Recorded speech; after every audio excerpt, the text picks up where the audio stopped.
Hello, everybody, and welcome to episode 61 of The Cosmic Force. And on tonight's show, it is a writer spotlight, and we are talking about none other than Greg Pak tonight. We also have a extra large weekly pull list and a special guest for everybody tonight, filling in as our co-producer, I guess you could say. So let's go ahead and get into it tonight, and let's go over to where and start introducing our guests where we always do. Emma, how are we doing tonight, and who is our special co-producer tonight? Hey everybody, yeah, I'm doing good. Sorry for the little delay. My shift ended like an hour ago, so I had to rush to get home and get some food in me. Anyways, we do have a special guest co-producer tonight. We are dog sitting for my cousin's dog for a week, and she wanted to make her podcast debut with us tonight. Her name is Ivy. She's a Jack Russell Rat Terrier mix. Ivy, say hello. She's like, I don't what know. what am I doing? Sleepy. Yeah, she's a little Aw. sleepy, but yeah, she's fun and she's gonna have so much fun tonight. I think she's gonna be a good helper. Good. All right. Absolutely. Yeah, so make Aw. sure we hit the right buttons and the right cues, think and she's and I got want it. to make all the make sure all the transitions are good. Okay. Got it. She's got no interest in that. So No all right, interest. let's go over to our other host tonight. Caleb, I believe you said you had a brand new shirt for the audience tonight. Is that correct? Absolutely. Yeah. This is the first time I've actually wearing it. It's hot off the presses, and it's really good that we got this with the Vader and his Stormtrooper legions tonight. Yeah. Again, this is the handiwork for my wife. She's actually right out now in Joann's trying to get more fabric so she can make the matching one for herself. So yeah, this is another great one for my collection. I'll probably be wearing it around the show a lot more often. Pretty much anytime we talk Empire, I'll have a go-to shirt for this. I really do like you were mentioning the green as Mm. that complementing color. I do like that. It looks that looks nice. Yeah, we were walking around the store and I was thinking, okay, like a red for like the blaster fire and the lightsaber, but I don't know. I was reminded of like the TIE fighter lasers. Yeah, Yeah, there you absolutely. go. That's like Yeah, that for some reason that just spoke to me more. So hence the green. I love Love it. it. I love it. All right. Well, if you're joining us live for the first time, welcome. We are a Star Wars comics podcast that broadcasts live right here on youtube.com/utini every Wednesday night at 8 p.m. But if you can't join us live, that is okay because we are also available on all of your favorite podcasting platforms. We are also a part of the Utini Podcast network of shows and a Discord channel at utini.com/Discord with more than 1,000 members and dozens of channels and topics to talk about. If you like what you see and you want to say thanks, then head on over to our Patreon channel at patreon.com/Utini, where for as little as $5 a month, you can gain exclusive access to the entire Utini Podcast network of shows, as well as exclusive merch and community involvement activities. So, as I said at the top of the show, we have a jam-packed weekly pull list this week.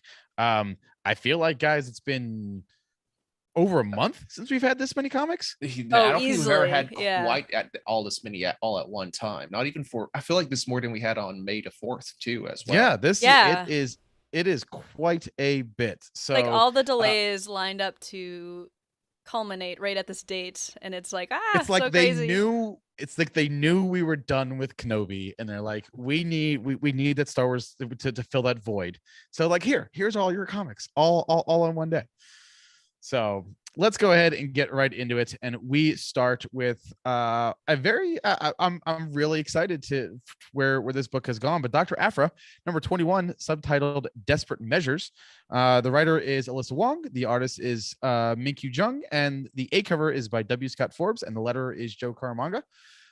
This has been an exciting book. I as I will talk about when we get to what we've been reading. I just got caught up on this this week, so I'm looking forward to this one. Now, is this the end of the arc, or is there still like one more arc issue in this arc/volume? Let's see. We're on issue 21. We might have one additional book. I have not read this one yet, so I cannot tell you for certain. I have not either.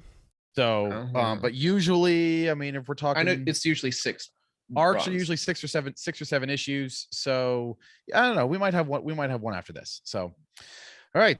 Next up, we have Darth Vader number 24, subtitled Old Friends, written by none other than Greg Pak, pencils by Marco Castillo. A cover is by Paul Renaud, colorist is Carlos Lopez, and the letterer is again Joe Caramagna. We follow that up with Han Solo and Chewbacca number 3, subtitled The Crystal Run Part 3. Writer is Mark Guggenheim. Pencils are David Messina. A cover is by Phil Noto. Colorist is Alex Sinclair. And the letterer is again Joe Caramagna. As we keep going, we also have Obi-Wan number 2, subtitle A Shadow Falls on the Padawan. That sounds interesting. Writer is Christopher Cantwell. Pencils is Luke Ross. A cover is also by Phil Noto.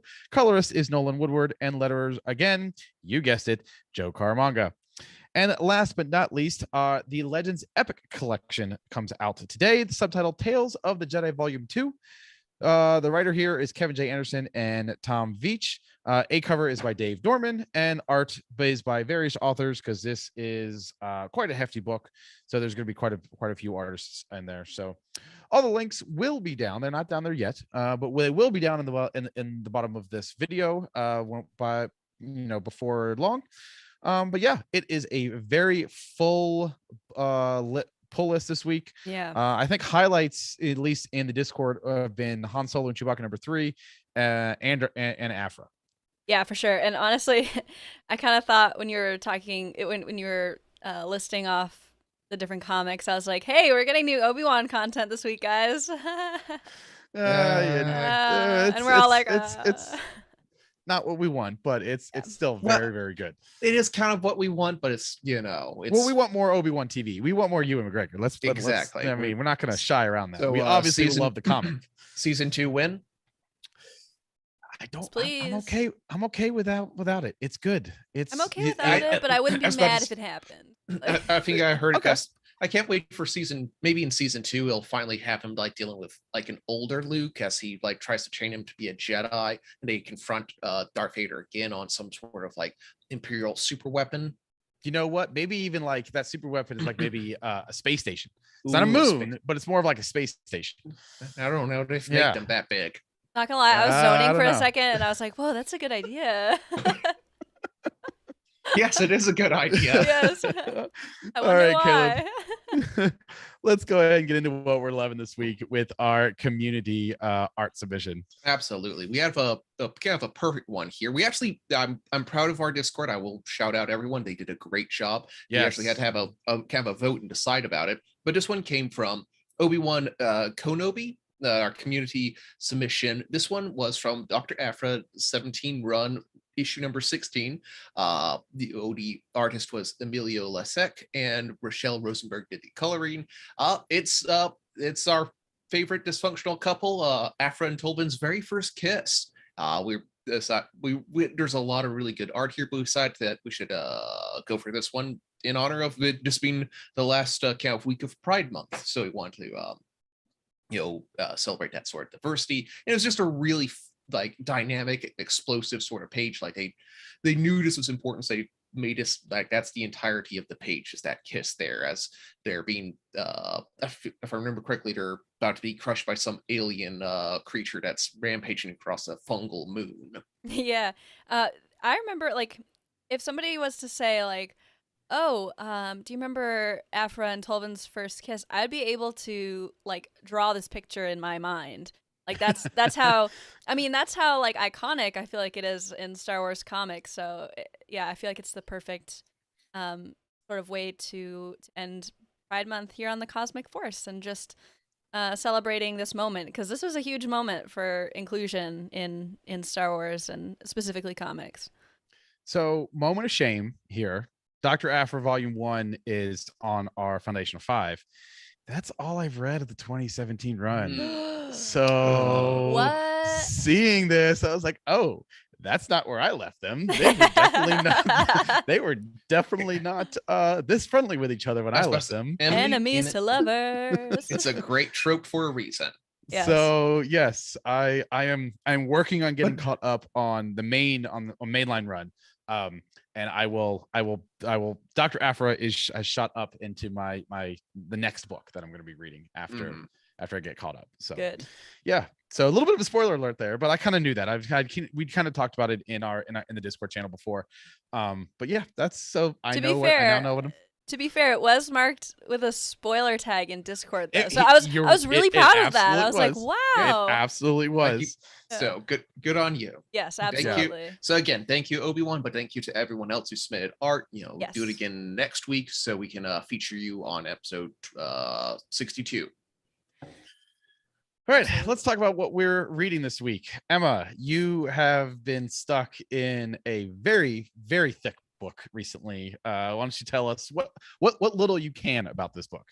Yeah, sure thing. So, Shadow of the Sith, it came out yesterday. And yeah, I'm about 50% through.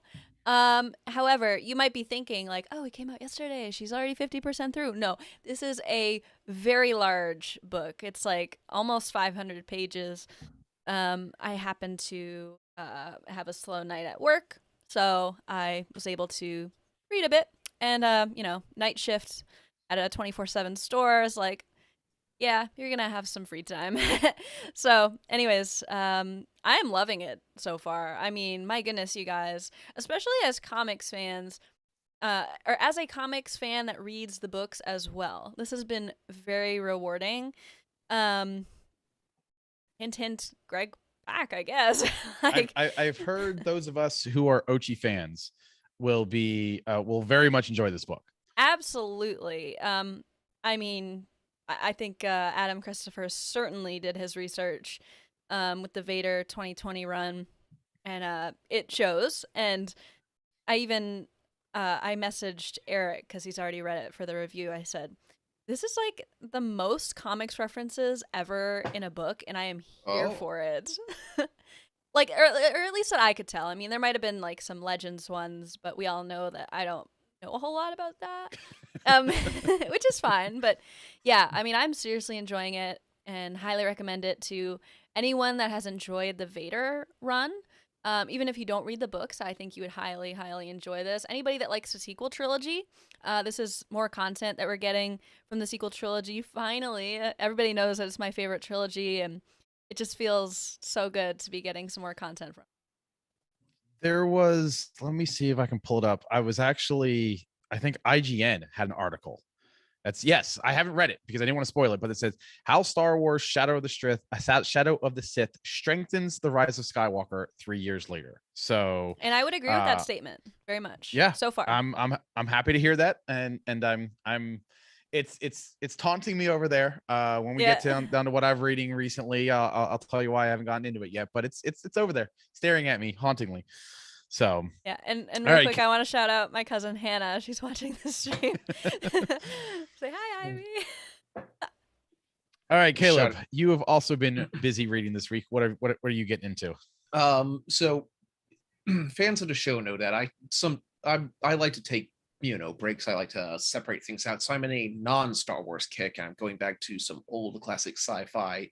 This one is a weird one. This one I've just started Ubik by Philip K. Dick, most famous for his novel Do Androids Dream of Electric Sheep, which was turned into Blade Runner. But anyway, Ubik is apparently his most renowned work, and boy is it weird. It was like published in 69, I think it was, and it's essentially about, or 79, it's essentially about a future US where like psychics and anti-psychics are like agents of businesses. It's that makes it sound pretty dry, but it's like incredibly trippy. That gives me like, it's almost Minority Report sort of vibe, kind of, but it's more like, as weird as it sounds, it's more Lovecraftian ancient horror. There's some wild stuff going on here, like like reality bending around you at the moment, like every time a character reaches for a pack of cigarettes, like all of his cigarettes are instantly expired. What? And that sounds weird, but like literally, like reality is bending around these people. It's crazy. I have no idea where it's going, but I'm enjoying the ride a lot. So all right, I just love hearing your interesting reads. Yeah, I agree. Like, I haven't gotten caught up. I'm still getting caught up on canon. So I don't have the opportunity to read. So I live vicariously through your non-Star Wars reading. So I love hearing all of the books that you're reading. I have been extremely busy in my personal time the last couple of weeks. I've had some family stuff going on. That's some medical stuff that's going on. My brother got married this past week, so I haven't had a chance to read much of anything. And I kind of changed all that as of like Sunday night. I had a stack, and I actually ended up counting them. I had 17 comics sitting here on my desk. Those are all knocked out. Those are not all Star Wars. Wow. Those include the new Amazing Spider-Man, a couple of Batman ones in there. Justice League is in there. So 17 comics is done. I finished Scourge as of like about an hour ago now. So that is book number 5 in my race to the finish. Count it, Jared. I am trying my best to catch up to Jared. I don't necessarily know if I'm going to, and that is why I'm a little intimidated to start Shadow of the Sith, because that is a big book. Yeah. And that is a lot of time that is going to take for me to do that. And then I was able to knock out yesterday The Princess Diarist on an audiobook. I was able to listen to that while I was working yesterday. So yeah, and then also, as I said, I'm trying to get back through the last run of the main line. So I just finished Last Flight of the Harbinger. All of that since Sunday. So wow. I've been busy with my reading, trying to get caught up on things, so that I can get caught up on my comics, get caught up on my backlog of comics, get caught up on my backlog of Legends stuff, and read all of that. So it's been busy. That's a lot. I'm impressed. I am impressed. I am impressed. Yeah. It's like all that like non-reading has built up. So like when you finally get a chance, it's like a well that is overflowing. Well, I mean, there's no Kenobi, like, so I didn't watch that today. I'm caught up on The Boys, so I don't have to watch that. I Miss Marvel's great, but I haven't gotten around to watching that. I haven't like I've been spending all of my free time reading, so it's been nice. I go through these so phases. Nice. I'm very jealous. I go through these phases where I just dive into reading for like a week or two, and then I come up for air, and then before I know it, I'll have another stack of 20 books sitting here on my desk. You're a binge reader. Yes, I am. Not always a good thing. So all right, Emma, I'm going to turn the mic over to you for a minute, because you have something that you want to say on our behalf, on the Cosmic Force behalf. But we figured that were the best person for this. Let me rephrase that. You asked to do this, and we agreed with you that you are the best voice for this. So I'm going to go ahead and give you a chance here to kind of talk about some of the things that have been going on in the non-Star Wars world for a little bit. Yeah, absolutely. Thanks, guys. I just wanted to take a quick moment to kind of like acknowledge all of the pain and hurt that's been happening here in the United States in the last week. A lot has changed since we've last had a show. And I just wanted to say that, as a woman, I want to use even my very small platform to just say that I hear you, and I see you, and I hurt with you, and I want to speak for all of us here at the Cosmic Force by saying we support women's rights, and we want to just make sure that is known, that women have our support, especially in an industry like comics that hasn't always been friendly towards women. I think it's important that we show our support for women. And I also wanted to shout out really quickly a fundraiser. If you're looking for something to do to help take action, I know sometimes these decisions can make you feel helpless. I certainly understand that. If you're looking for something to get involved in, there is a fundraiser that Star Wars fans have put together. It's called What Choice, with kind of like Jyn Erso as the figurehead, which I think is a great choice. And they're on Twitter at WhatChoice22, and you can find out information about what they do. They have a GoFundMe, I just thank you all for listening, and just know that we are here for you. We hear you, and we support women. So thank you all for listening. All right. Yes, as we said before, that is something that we as a show feel, and we support that that statement. So we appreciate you making that for us. All right, let's go ahead and take a quick break, reset a little bit, and then when we come back, we are going to talk about Greg Pak. So we'll be right back.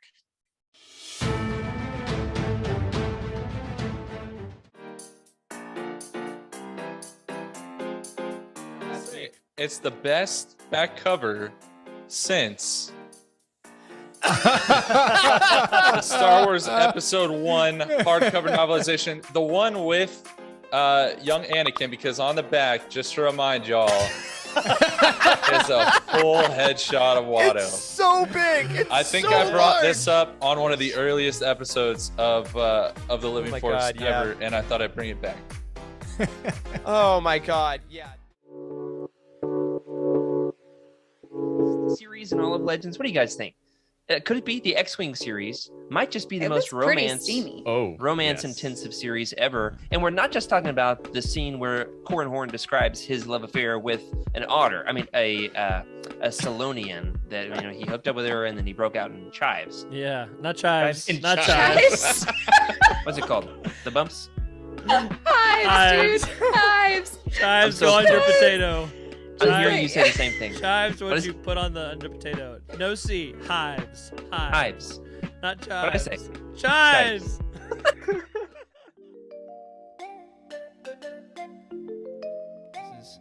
It's not a very common story to approach. Yeah, again, drawing the complex family tree of Jango to clone identical son to clone all identical millions of sons, but they're a generation older. So then the son is kind of all Jango's equal, but then Boba is a generation younger. But then that clone son is Boba's age. But then is Boba his dad or his nephew or his uncle or his cousin? It's like.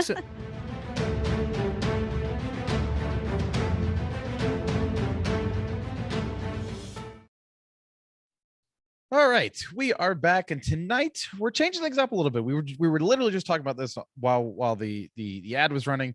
It's been a little bit since we've done a writer spotlight. I know we've done a lot of artist spotlights recently, but I think the last time we did a writers was Charles Soule or have we done Charles and Kevin, or did we just do Charles? I think it was just Charles. I think just Charles. Okay. We should do Kevin though, if we haven't. Oh, we already. absolutely I've got to should do double Kevin, check. yeah. Yeah. Okay. So yeah, tonight is our focus on Greg Pak. We all know him from his amazing run on with Vader, but he's actually had a very long history in comics. First off, he is a Korean American filmmaker and comic book writer. And according to his and all of these stats I'm about to read off, I've gotten from his website, gregpak.com. According to his website, he's written nearly 600 comics since 2004, Wow. which is a lot. He's probably best known for Planet Hulk, which, if you did not know, was actually inspired the Gladiator Hulk storyline in the Thor Ragnarok movie. In addition to Planet Hulk, he's also written World War Hulk and Totally Awesome Hulk. And he's also been a part of some creator-owned titles, including Mech Cadet U, which was the winner of the 2018 Mike Wieringo Spirit Award and is currently being adapted into an animated series for Netflix. And he's also been involved with Ronin Island. Currently, his works include Firefly, Stranger Things, and of course, the reason that you all are here tonight, Darth Vader, starting in 2020. So Caleb, I'm going to go ahead, and while he has his most recently written Vader, that's not the only Star Wars writing that he has done over the years. Absolutely not. It's kind of wild that he hasn't been here for terribly long. His first attack here was in the Age of Rebellion, which is just in 2019. He did all 8 issues, outlined some of the major and minor characters throughout the Rebellion era. Each one is kind of an anthology, so each one had their own series there. That was in 2019. He ended in 2019 and the end of that year as well, the Star Wars 2015 run. He took over starring issues 68 to 75. That arc is the Rebels and Rogues, which is an amazing 8-part. That's what, for the Spotlight, I went back and reread it, and I'm like, that little 8-episode series is an amazing part. It's kind of like a great capstone to that era of Star Wars comics. It has all your favorite characters of Luke and Han and Leia and Chewbacca and C-3PO all being interactive and having some great character moments. So like, you can always read it by itself. It makes a great little thing. I could gush about this for a while, but after he did that one, he did a minor story in Empire Ascended #1, which is the capstone to that whole era. This one was called In Service to the Empire, about Death Troopers living up to their own name. And then lastly was the Darth Vader 2020, the ongoing run that's going on right now. So this is where we're probably seeing his most this will probably be his most iconic role. Well, it is currently his most iconic role. I hope he has significantly more, but we get to see Vader dealing with his backstory as he goes back to his past to find out what corrupted his son, as he kind of goes back through and kind of relives some of the worst moments of his life. Yeah, his Darth Vader book is amazing.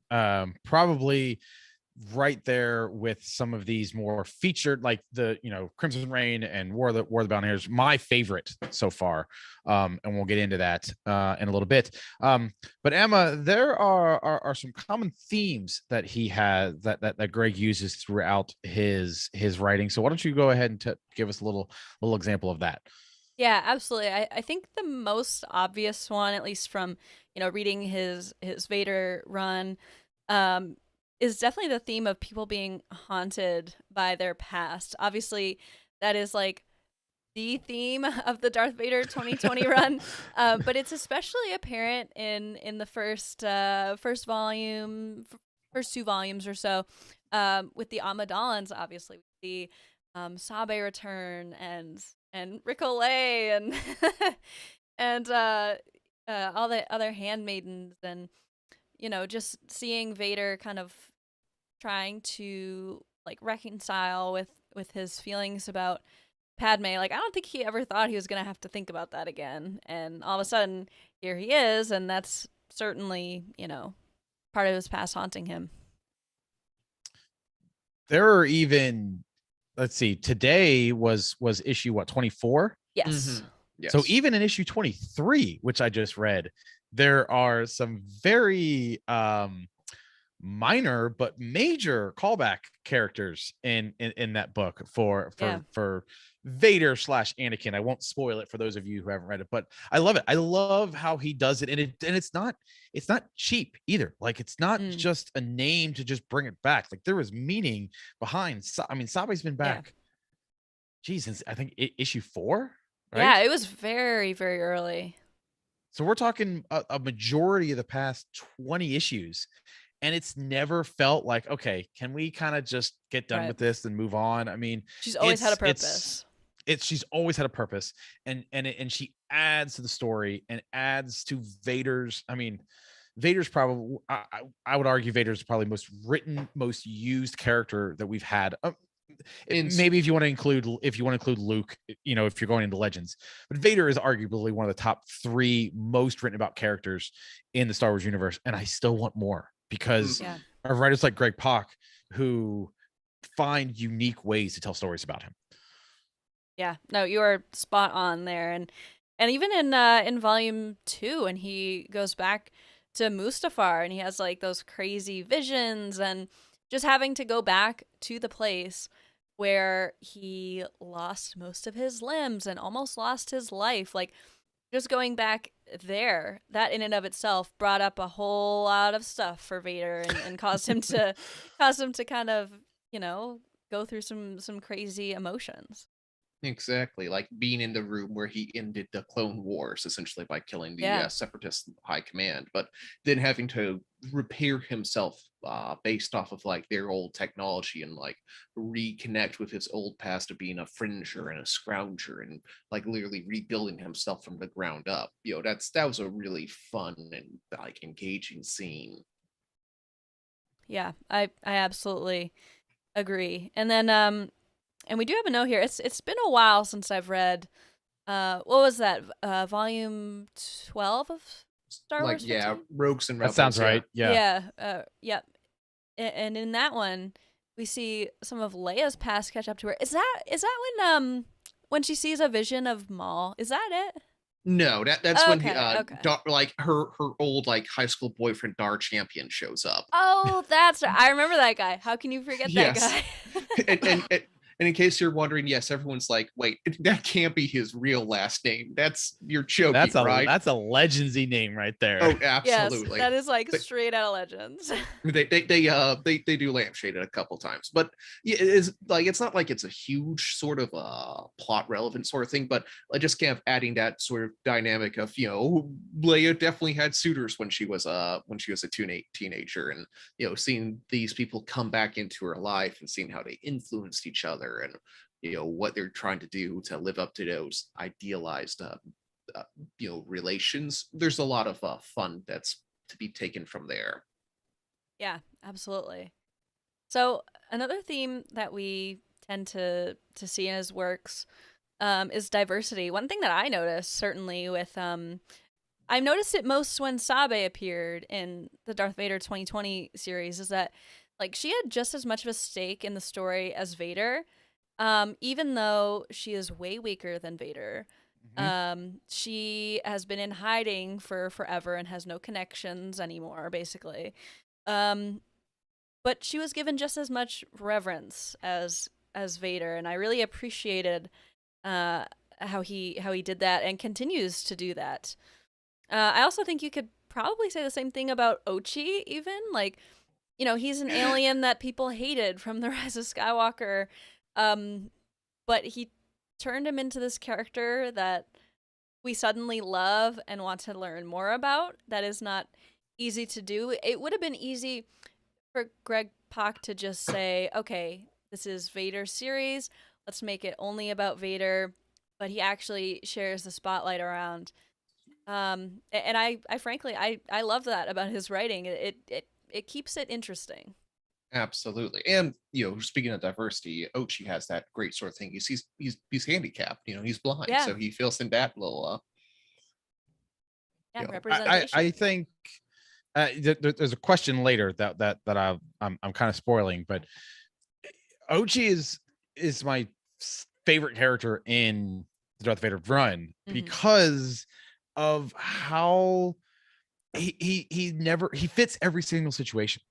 Like he's a B-list. I mean, he's arguably the second most important character in this current arc, and he's always finding himself in different situations, but it always works. And I'm always wondering, what is he going to do next? What is he going to like? Because I mean, obviously we know that he survives to a certain extent, and with Shadows of the Sith coming out, we know that that he is going to somehow get out of this. I assume get out of this current situation with Vader, but I am so intrigued as to what Ochi's going to do next, and I really give Greg a lot of credit for being able to take an afterthought of a character from episode 9 and really give him a full backstory and that has him be a very important character, a very important complement to the most important character in the franchise. Yeah, I think that's very well said. Exactly. Like he takes a lot of effort. Efforts might not be the right thing, but throughout a lot of his works, you see a lot of women being portrayed as like important or powerful roles, or someone who is, as I said, we often see Sabe and Vader like butting heads as almost as peers, even though, as we mentioned, there's a huge power gap between them. He is not afraid to have Leia be a really important character in her own story. So like he has a mind for that, I think, and it's definitely shows through in his work in a really great way. Like never once do you feel like, oh boy, he has to he's playing the diversity card to be important. But no, every single time he does it, it adds to the points, it adds to the power, and it's just really good. Yeah, for sure. I could say another theme of his work is death, even though I also feel like that's like pretty inherent in something with Vader, I guess. Exactly. Like, like when I was doing some notes, I'm like, is this an actual theme that he is exploring, creatively in his Star Wars works, or is that just a byproduct of writing about Vader? Yeah. Well, that's a fascinating question that honestly I think is worth exploring, because when you write Vader, gonna have a lot of people dying. It's what he does. And it's what he does best, some might say. He does it very well. Yes. Yeah. Yes, he is not his diplomatic charm leaves lots to be desired. Absolutely. So, honestly, I always felt like most of the deaths that we see in the Vader 2020 run, I always felt like they had meaning and weren't just, being done for like the shock effect or something like that. Exactly. Like, one thing I will always point to, because I really like that moment, is when the forensic droid, like, this is maybe a minor spoiler for towards the end of volume 1 there, when a forensic droid has finally like found the recording of Polis Massa. It's like, oh, this Padme lady seems to care an awful lot for Obi-Wan, and then in the next page, like, instantly Vader bisects him. And so, like, it's kind of a shock out death, but you kind of knew the droid's lifespan was limited since he was working for Vader. But that shows that Vader is still so touchy about like losing Padme and his jealousy towards Obi-Wan, even after he's killed Obi-Wan like 2 years ago. Like, he knows that he has defeated Obi-Wan, but he still feels that jealousy and that need to try to erase anything that could be seen as a weakness from there. Yeah, I totally agree. He has a very quick temper with people, even though like a lot of the deaths that we see are still important. I think it's certainly a mix of like, whether it's on purpose or whether it's just a byproduct. That's what I think. Do you have any thoughts on this, Tyler? Well, I like Justin's comment in the chat where he says, I love how he also writes the beginning of Vader's redemption, like not full on, but the ability of that faint glimmer. And I think it's sort of connected to, I mean, in Dark Lord of the Sith, we see that inner fight, and we see there is a little bit of light in there. And at the end of that little book and that story, it's portrayed that it is crushed, and that and it was also shown in Kenobi, in that final discussion, Vader says, I have killed Anakin Skywalker. You didn't kill him, I did. But and I think in that moment, I think that he does. But as he sees Salve, and as he is constantly brought back to all these other reminders of his past, like his son, like he has a child as Anakin. Yeah. Right. I think that and it's done in such, I love how, I mean, Justin says it's his redemption. I also like how he's a victim in this story from the Emperor. He is so emotionally abused by the Emperor consistently, with all of the taunts and all of the, well, you're not good enough, or the the tests, and it's just, he's the, I can't remember what the poll was, but he's like the #1 villain in all of cinema, in the history of cinema. And yet Greg writes him as a victim, and it works. And not only does it work, but it works well, and it adds to the story, and the victimness feeds the anger, which feeds the hatred, which turns him into an even bigger villain. And it just, I that's the thing, the part of Vader that I love the most, is that I feel sorry for the biggest movie villain of all time. And it takes a very talented writer to be able to do that. Yeah, he makes you sympathize with Vader, which is like something that no one ever wants to do. but he makes you do it, and like, but in a way that makes you feel like okay about feeling sorry for him, because you see that, you know, this wasn't all necessarily his choice or his fault. He was very coerced into doing things. He has a very abusive relationship with Palpatine and the people around him. I think we see that very well. He feels a need to control everyone around him. You know, see his relationship with Ochi, and you know, I think you walk away from the Vader comics, especially the first couple volumes, and you say to yourself, "Oh, you know, I kind of feel bad for that guy. Like, I don't think he wants to be. I don't think he wants to be this person deep down." And obviously, I mean, obviously we know that because we know how Return of the Jedi ended, right? But I think even without that knowledge, I think you can certainly see that he's tormented by action.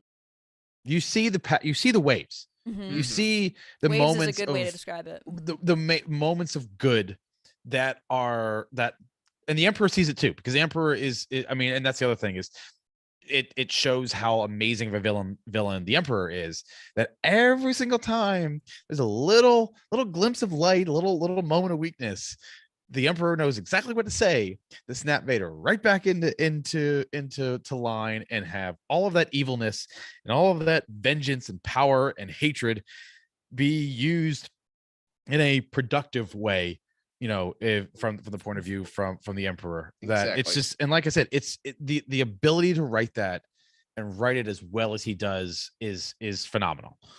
Like, the Emperor has to know that Vader is his biggest threat. Sure. Yeah.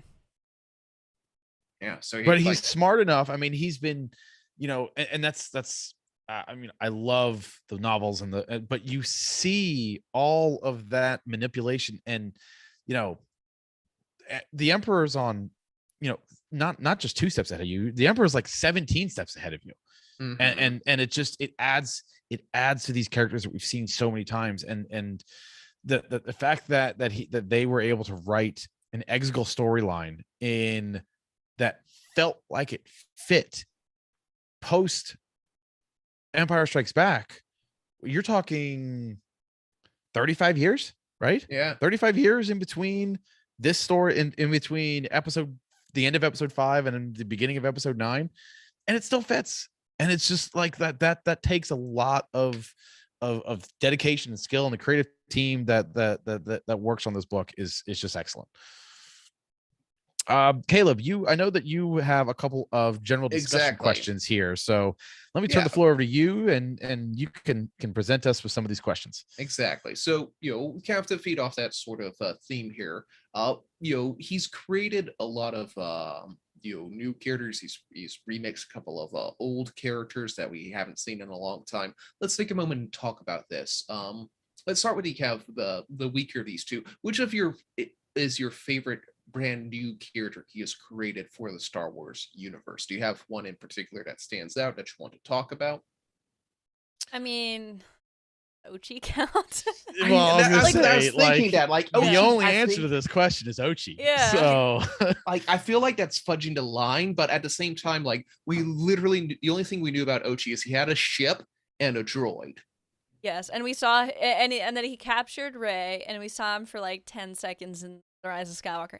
So does that actually count as an established character? I don't know. I think that's let's say yes for now. But you know, do you have like Ochi is definitely like the most fleshed out character that we have seen. He definitely had the biggest room for growth, for lack of a better term. Like, you know, he's definitely he's not a fully original character, but I feel like it's kind of like those things when we talk about Quinlan Vos. You know, like technically, yes, he was in one background scene in episode 1, but like there's a lot more to his character than that was been added on and created past that. So we can thank you, Ostrander and Gendersma for his essentially creation and him being an actual person in the canon. Yeah. Okay, so I don't know if this counts because it's like a group, but I really like it. It's original. Or I think it's original. The droid crush from like Oh yeah. Yeah, y'all remember that? It the started bounty in, hunters. Yeah. it started in like volume 1 or 2, and then it kind of got brought back in I think Crimson Reign. It was brought back, maybe. I think so. Yeah. Yeah, I really like that idea. Like some like a gang of bounty hunters that are, hold animosity against Ochi, which always kind of confused me a little bit, but I thought they were kind of zany and I liked it. Because I think it balanced well with Vader's stoic moodiness and Ochi's kind of like, well, Ochi's kind of zany too, I guess. But, but I thought that those enemies were very good. Honestly, like this question, when I was looking at the list of questions, this one was the hardest for me because I personally find his work with previously created characters to be more intriguing to me, just because I think he does a better job, I think, of building of doing like character development than he does at like filling out characters and character building. That is in no way like a negative statement. I think it's harder to build upon previously established characters than it is to create your own in many ways, because there's like expectations on that and we feel like we know them. So I think what he does is great. So this is a difficult question, for sure. I will say, and I'm of course Marvel Unlimited is not working for me, so I can't go in and see what the name of this character is. But the sort of shadow, because we're still talking about new characters, right? I don't even know how to describe her, but she's on the cover of issue 14. But the sort of politician that is working the behind Umbrian. Yes, thank you. Okay, well, I was going to bring her up, but in the next question, then Sly Moore. Sly Moore, because she was in the background of a lot of Star Wars Episode 3. No, I don't care. Yeah, I agree. That doesn't count. For the purpose of this conversation, Greg Pak created her. I enjoyed. I like smart villains, and I like villains who are try to beat you by outsmarting you, and I loved this storyline. And so if I can't say Ochi, which Ochi is the only answer to this question, but if you're making me choose somebody else, it would be her as my favorite original character. And I'm giving her, I'm yes, absolutely giving Pak credit for this character. Okay. Caleb, what would your answer be? Well, if only because I read it, it was Warba. She's a side character that hangs out with Luke during the Rogues and Rebels. I really liked. She's kind of like she's very kind of archetypical kind of rogue type that is constantly trying to. She's essentially the devil to Luke's nice boys. Like she's trying to convince him, you just use your force powers to rob the Empire, and then we'd live like kings for years. Like, that lightsaber is really cool and very expensive. We could just sell that.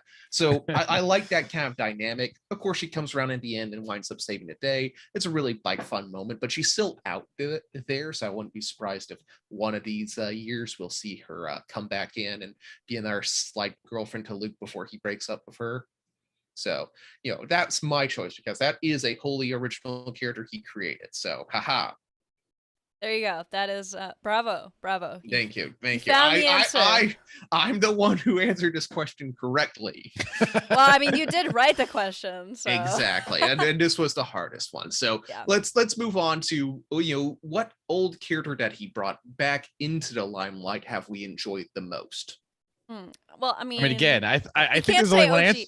Tyler, we can't say Ochi again. We can't say Ochi for everything. No, this doesn't count. There's an right. That's the only answer. Okay, that's we the all only knew that's what I was gonna say. It's like the best portrayal of Sabe outside of the Queen's trilogy, and the reason why I say that, the reason why I have that kind of disclaimer there is because Sabe has I mean, that's like basically her trilogy in a lot of ways. And it's hard to compare. These are like apples and oranges. It's just hard to compare it. She has much more opportunity for character development because that is like pretty much her trilogy. But in these comics, I think just seeing her in a different time frame, I think is really cool. And seeing her kind of come into her own. The only other times we've really seen Sabe, she's kind of been in Padme's shadow willingly most of the time. And getting to see her kind of blossom on her own, I think has been really special. And I think when it first happened, I think we all freaked out because it was just really cool to know that she survived and that she's trying to avenge, Padme's death and make sure that it was worth it. And also try to figure out how she died. I thought that was a super interesting plot point. Like, she's like, whoa, this is a little sus. Maybe we should figure out how she actually died. Yeah, I thought that was really cool. So I really like her characterization, and I like the amount of space that she's been given to kind of develop alongside Vader, because these two characters are like complete opposites, and I think it's always fun to see them play off of each other. I think the Queen's trilogy gave Sabe an opportunity to be more than just a handmaiden, but you couple, especially with what's the third one? I'm awful at Hope, Queen's Hope. Hope. You take Queen's Hope and her character here in this current run of Vader is the first time I could say, okay, I could get a Sabe led book between those two, where Sabe is the lead character. Not, I mean, because even in the Queen's trilogy, she's still a second character behind Bail and Padme or Mon Mothma or Anakin, but especially with these last few issues of Vader, you could really use the end of Queen's Hope and say, we're taking this, running it into the Vader comic, and it's going to be a book just about Sabe. And I would read that, and it would be like the development that we have seen in this book, stemming from, I mean, I guess it's technically started before no, I mean, I guess the original Queen's, the original part of the Queen Shadow, our Queen's trilogy was written before this. But yeah, this book really allowed her to be her own character more than just Padme's handmaid. I think it's also important to note too, E.K. Johnston and Greg Pak, they worked together on Vader and Queen's Hope, because they were both writing them kind of simultaneously. So they kind of took inspiration from each other's work, which I thought was super cool, and I could definitely tell, which is a good thing. But Caleb, it seems like it sounded like you were going to have an answer to the contrary, so I'm interested to hear what that's all about. Well, Slymore, I was going to say Slymore. When I wrote this question, I was thinking, they'll definitely do pick Sabe, which is a correct answer, but I want to pick Slymore just to be, remind people that she was technically in the movies first. But fair. No, that's a fair answer. It depends on what your definition of original character is, and I think you and Tyler differ in your definitions. Like, Tyler defines Ochi as an original character, you don't. Tyler defines Slymore as an original character, and you don't, and that's okay. Exactly. I've decided to stay out of it completely. Oh good. So we have a split thing, Yes. Fortunately, Tim was out today, so we have a split jury here. Yeah. Apparently, Tim, we need you back. All right. So that was, he's definitely brought a lot of life into this universe. I really do love it when a writer takes an old character and breathes new life, new interest into them. That's one of the things we love about the extended universe, is seeing old, like, side characters or minor characters blown up into like epic proportions. Like the most classic example is the writing of Wilbur Hood, the ice cream man from Cloud City.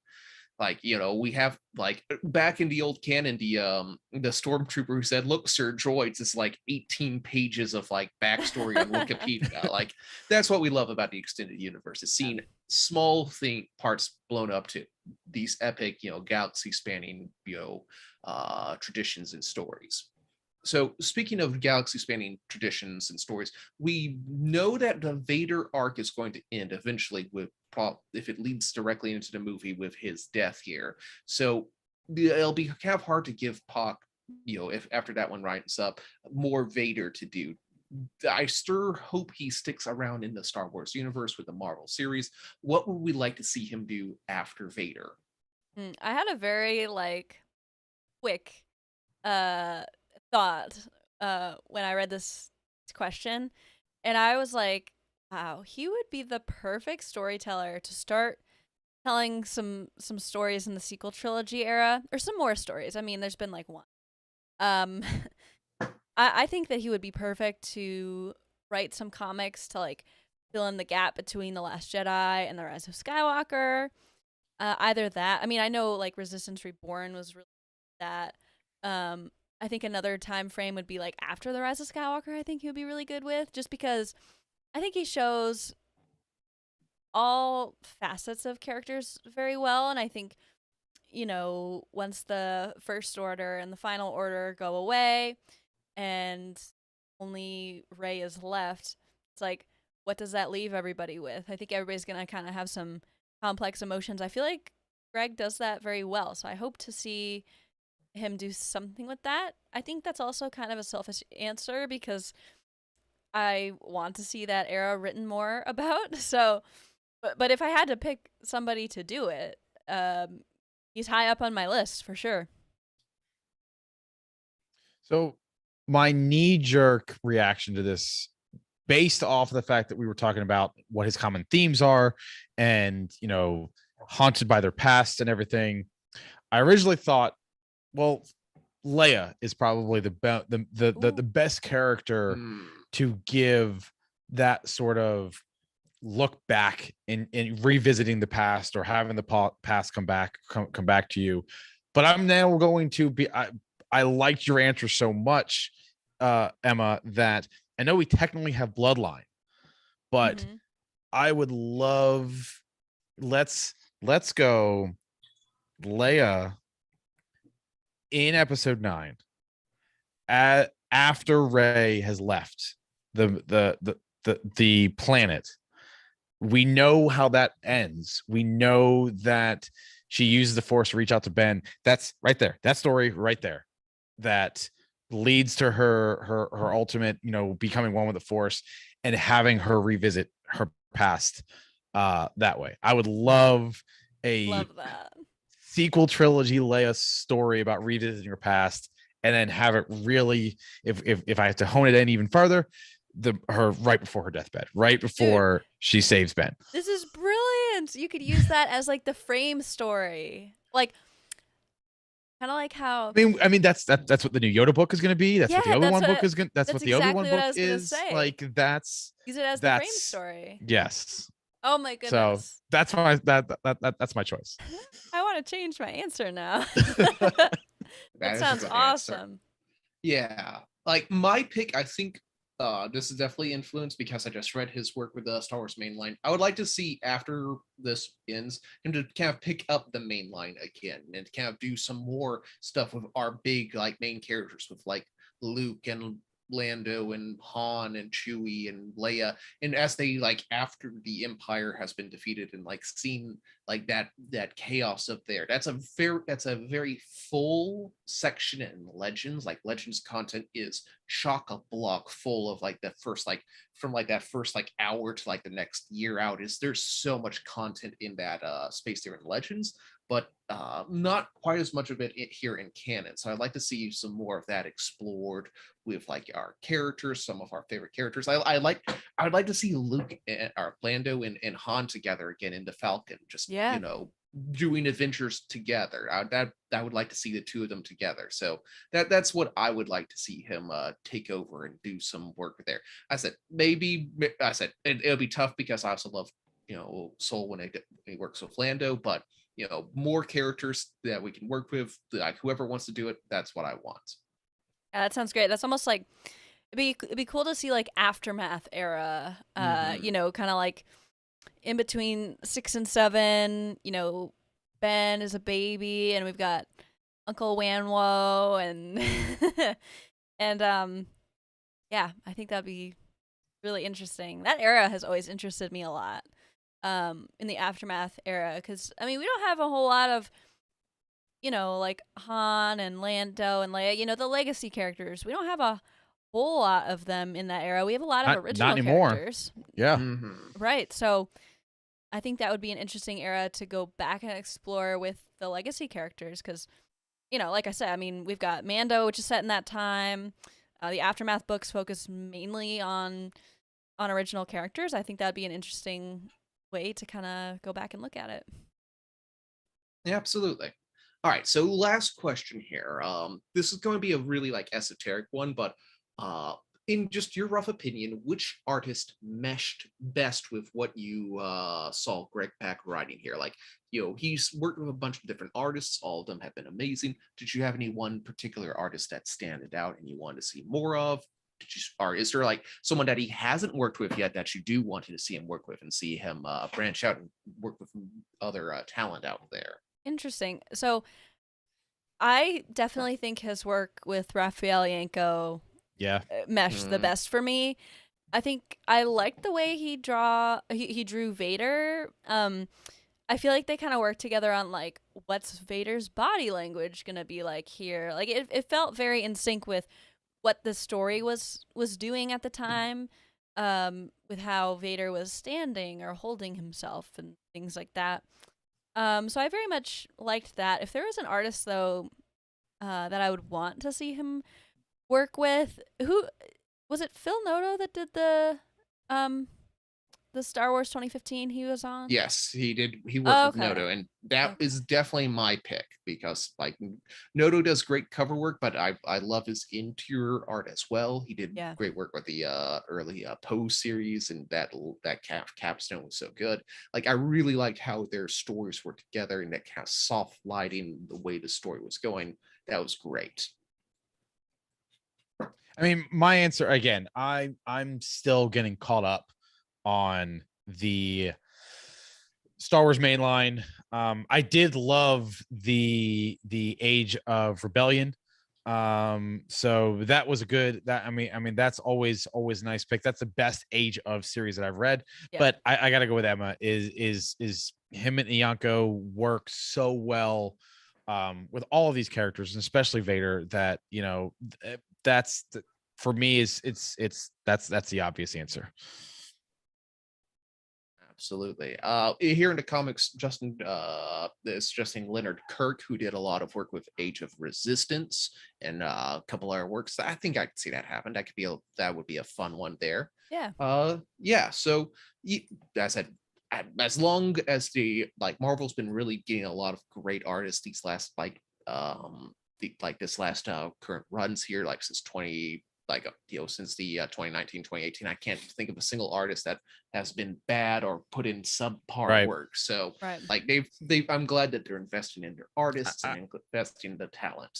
To answer the second part of your question, who would I love to see have him team up with? When we talked with Ario and Andito had mentioned some how he loved horror. Vader bleeds horror. So to really allow Ario the opportunity to portray Vader in a much more horrific manner, I don't want to see that in a permanent book, but give me a miniseries, give me a 5-issue miniseries with that would be some really good content. That is a good answer, and I think I would share the answer. As I was starting to say, and the person that I would like to see him with, I totally blanked. I was like, I don't know. I like Raphael, but I agree. Ario and him, I think would work really well. It seems like Ario works well with anyone, to be honest. Like he's just, he's just that kind of guy. But I think you're right. A horror series, a little mini series, just a little taste of that. I think that would be perfect. Exactly. So no, like I said, I am happy with all of his work he's put out, and I think he's gonna continue knocking it out of the park with all these great artists. So yeah, that was perfect. All right. Well, Greg Pak, I mean, his time in the Star Wars universe has been short, but it has been impactful. I would love for him to continue to work in this in our universe, and present. You know, I would love our the Star Wars universe's World War Hulk or some of that, Planet Hulk. I love that sort of impact, because those are two very powerful pieces are arcs for the Hulk character. So for him I would love for him to get that opportunity to do something more. I mean, we all love him for Vader, but to see him get the opportunity to work somewhere else, here's hoping in the future. So all right, before we get out of here tonight, Emma, why don't you tell everybody what we have in store next week, as well as our sister shows? Yeah, absolutely. So next week here on the Cosmic Force, we have a really exciting one. It is going to be about Mandalorians in comics, which is super exciting. And I'm pretty sure when I was building the schedule, this was supposed to be timed with the release of the Mandalorian adaptation, and then delays struck. But we're doing it anyway, and it's going to be great. Because there's plenty of Mando stuff, especially in Legends. So we're going to explore some of that. And Monday on the Living Force, they don't have anything on the calendar, but whatever it is, I'm sure it's going to be great. So definitely look out for that. And then tomorrow, I realized I skipped Legends Look Back. How dare I? Because tomorrow I'm going to be on Legends Look Back, filling in for Rick as producer. I'm very excited for this conversation. We are going to be talking about the best book covers in Legends. And we have already had some very interesting discussions when we were just like picking out like what images do we want to show. There was already a comment that I made, and I quote, "Wait, is this real?" So definitely be looking forward for that. That one's tomorrow. If you're watching this live, it's tomorrow at 9:30 Eastern. If you're not watching this live, it's already happened, but definitely check it out because I'm sure it was a lot of fun. And yeah, my co-producer here has been sleeping the entire time. I'm very disappointed with the amount of work she's put in, but she has been great. See, she is just a sack of potatoes.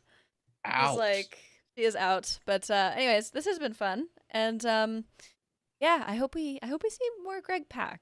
I'm glad we got to talk about him, and I mean, I think we say this every time, but I just enjoy these spotlights because, comics creators in general, they don't get enough, attention, and I'm glad we get to shine the spotlight on them. You know what I mean?